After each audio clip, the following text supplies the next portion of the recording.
நான் பார்ப்பேன் பிள்ளையால். அப்ப இந்த முறை நடந்த 4ஆம் தவணை என்ன சீட்ஸ் பேப்பர் நான் என்ன செய்யப்படுறோம் இந்த கிளாஸ்ல பார்க்க போறோம். அப்ப நீங்க என்ன செய்யணும், ஒவ்வொரு வினாவுக்குமான விளக்கங்களை தெளிவாக என்ன செய்யணும் விளங்கிக் கொள்ளணும். அதனோட குறிப்புகளை நீங்க என்ன செய்யணும் எடுத்துக்கொள்ளுங்க.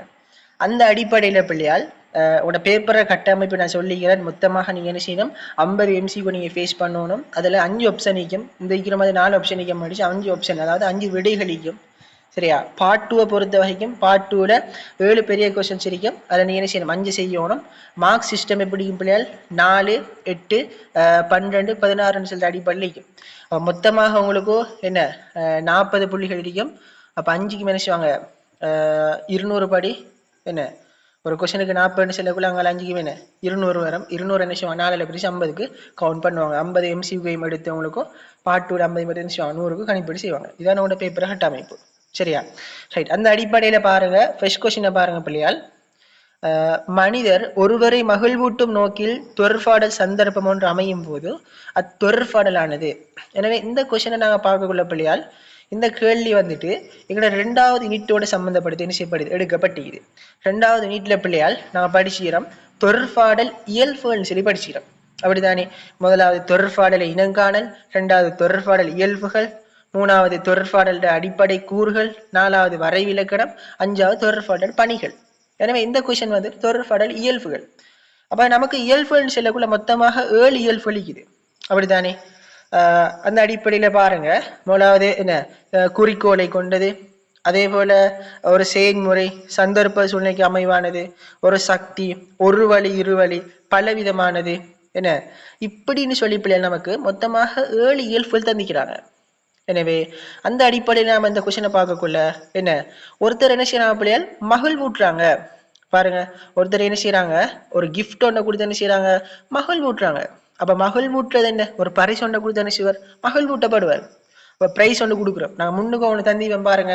இப்ப நான் என்ன செய்யறேன் ஒரு கற்றல் நோக்கம், ஒரு ஆசிரியர் உங்களுக்கு கற்பிக்கிறான்னு என்ன நோக்கம் கற்றல் நோக்கம். அப்ப நீங்க ஒரு பரிசு ஒன்று குடிக்கிறீங்கன்னு என்ன நோக்கம் மகிழ்வூட்டுறீங்க பாருங்க பிள்ளைகள். எனவே தொடர்பாடல் என்ன அங்க ஒரு நோக்கம் ஒண்டிக்குது. எனவே அந்த அடிப்படையில் நாங்கள் பார்க்கக்கூடிய இதுக்கு ஆன்சர் வந்துட்டு தொடர்பாடல் குறிக்கோளை கொண்டது அல்லது நோக்கம் சின்ன விலை கொள்ளலாம். குறிக்கோளை கொண்டு சொல்லி கேட்கலாம் அல்லது நோக்கம் சொல்லி கேட்கலாம். சரியா? எனவே நீங்க என்ன செய்யணும் இது 2வது யூனிட்டோட சம்பந்தப்பட்ட ஒரு கொஸ்டின் அமைச்சு கொள்ளணும். ஏனி எல்ஃபுல உங்களுக்கு பார்த்தோம் விலங்கு பிள்ளைகள் நான் ஷோர்ட்டா சொல்லிட்டு போறேன்.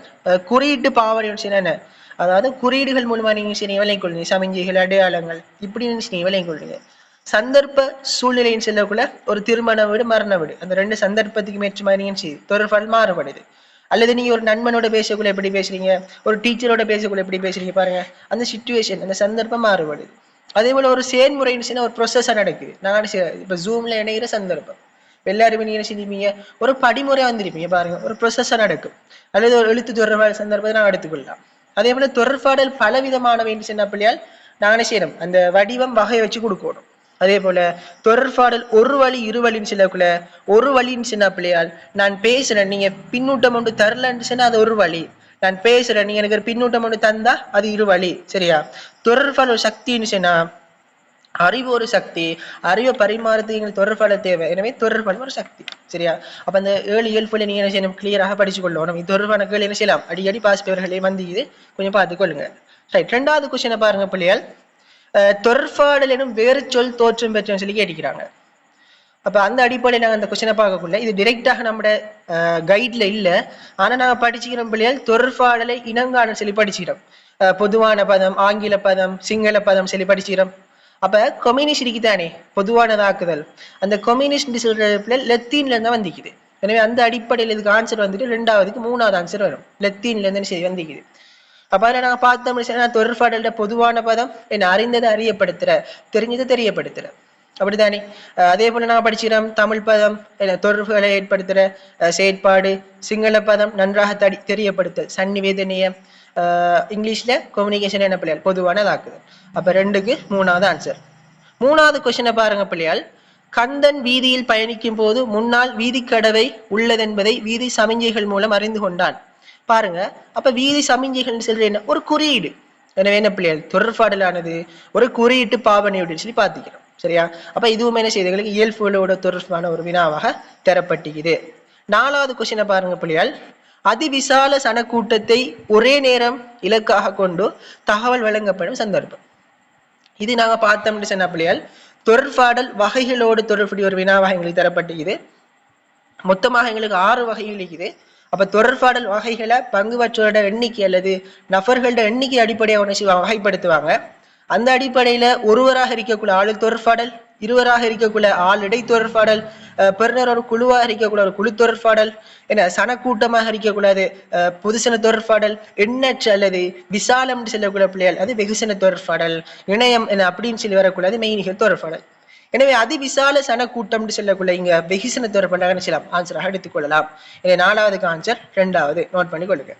5வது கொஸ்டினை பாருங்க பிள்ளையால், பாரம்பரிய ஊடகங்களானவை சொல்லி கேட்கிறாங்க. இப்ப பாரம்பரிய ஊடகங்கள் சொன்னாலே பிள்ளைங்களுக்கு தெரியும், அதாவது இது எங்கட 4வது யூனிட்டோட சம்மந்தப்படுது. பாரம்பரிய ஊடகம், வெகுசன ஊடகம், சமூக ஊடகம், புதிய ஊடகம் சொல்ற அழகோட சம்மந்தப்படுது. அப்ப பாரம்பரிய ஊடகங்கள் செல்லக்குள்ள பிள்ளைகள் அதை என்ன செய்யும், மிகவும் எளிமையான கட்டமைப்பை கொண்டே இருக்கும். அதாவது பாரம்பரிய ஊடகங்களை சிறப்பியல் படிச்சுக்கிறோம். எளிய கட்டமைப்பு, கருத்துக்களின் உள்ளடக்கம், நெகிழ்வுத்தன்மை, பண்பாட்டு சூழமைப்பு, குறைந்த செலவுல படிச்சுக்கிறோம். எனவே பாரம்பரிய ஊடகம் பிள்ளையால் எளிய கட்டமைப்பை கொண்டே இருக்கும். அப்ப 5க்கு ஆன்சர் 1வது. 6வது கொஸ்டினை பாருங்க பிள்ளையால், மானுட உணர்வுகளோடு தொடர்புடைய வகையில் பண்பாடு என்ற சொல்லை முதலில் என்ன கருதியோன்னு சொல்லி கேட்டுக்கிறாங்க. எனவே இந்த கேள்வியை நாங்க பார்த்தோம்னு சொன்னா இது எங்களோட 5வது அழகுடனே செய்து சம்பந்தப்படுது. அப்ப மானுட உணர்வு, அதாவது பிள்ளையால் பண்பாடு வந்துட்டு விவசாயத்துறையில பயன்படுத்தினான்னு சொல்லி கேட்டா மார்கஸ் போசியஸ் கேடோ தெரியுதான் எல்லாருக்கும், அது தெரிஞ்ச விஷயம். அதே போல மானுட உணர்வுகளோடு செல்லக்குள்ள பிள்ளையால் மார்கஸ் டூலியஸ் சீசர். அதே போல சாமுவேல் பூப்பெண்டு நடத்தோம்னு சொன்னா என்ன பண்பாடு செயற்கையான மனிதனுடைய செயற்கையான நடவடிக்கைகளின் விளைவு உண்டு சொல்றேன். டிபி டெய்லர் எங்களுக்கு என்ன செய்யற பண்பாட்டுக்கு வரை விளக்கணும் சொல்லிக்கிறார், ஆதி பண்பாட்டுல வர சரியா. எனவே 6க்கு ஆன்சர் வந்துட்டு 2வது ஆன்சர். 7வது பாருங்க பிள்ளையால், பத்திரிகை சார் வர்த்தக விளம்பரத்தின் இடைத்தரகராக ஊடக எண்ணக்கரு பயன்படுத்தப்பட்டது. அப்ப இது ஊடக பண்பாடோட சம்பந்தப்பட்டிருக்கு. எனவே என்ன இதுக்கு ஆன்சர் வந்துட்டு பிள்ளையால் 20ஆம் நூற்றாண்டின் முற்பகுதி. 7க்கு ஆன்சர் 3வது சரியா. இது ஊடக பண்பாடோட இணைஞ்ச ஒரு விஷயமாக காணப்படுது.